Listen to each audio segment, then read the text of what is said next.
গত রিলে বলছিলাম ভুলভাবে দুধ খাওয়ানোর কারণে রাতে শিশু বুক ফাটা কান্না করে, তাহলে সঠিক নিয়ম কি চলুন দেখে নেই। মা ও শিশু দুজনেই পাশ ফিরে থাকবেন। শিশুর মুখ স্তনের সমান উচ্চতায় থাকবে এবং নাক ছাপা পড়বে না। কখনোই শিশুকে ফ্ল্যাট করে শুইয়ে রাখা যাবে না। দুধ খাওয়ার সময় হলে শিশু কান্না করবে, তারপর শিশুকে দুধ খাওয়াবেন, এমন চিন্তা আজই মাথা থেকে ফেলে দিন। কারণ শিশু তখনই কান্না করে যখন প্রচন্ড খিদা পেটে লাগে। তাই প্রচন্ড খিদা লাগার আগেই শিশুকে খেতে দিন। বুকের দুধ খাওয়ানোর সময় শুধু নিপল নয়, এর চারপাশের গাঢ় রঙের অংশ বেশিরভাগই শিশুর মুখের ভিতর থাকতে হবে। সব থেকে নিরাপদ শিশুকে খুলে নিয়ে দুধ খাওয়ানো। সেক্ষেত্রে শিশুর মাথা শরীরের তুলনায় সামান্য উঁচুতে রাখুন। ফিডারের মাধ্যমে দুধ খাওয়ানোর ক্ষেত্রে বোতল এমনভাবে ধরুন যাতে নিপল সবসময় দুধে ভর্তি থাকে।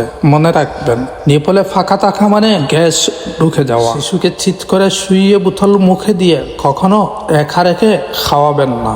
দুধ খাওয়ানো শেষে শিশুর মাথা আপনার কাঁধে নিয়ে 10 থেকে 15 মিনিট আলতো করে পিঠ চাপড়িয়ে ঢেকুর তুলে নিন। এই অভ্যাসগুলোই আপনার শিশুর রাতের কান্না ম্যাজিকের মতো বন্ধ করে দিতে পারে। আপনার একটি শেয়ার অনেক মা বাবার রাতের এই ভীতিকর পরিস্থিতির অবসান ঘটাতে পারে।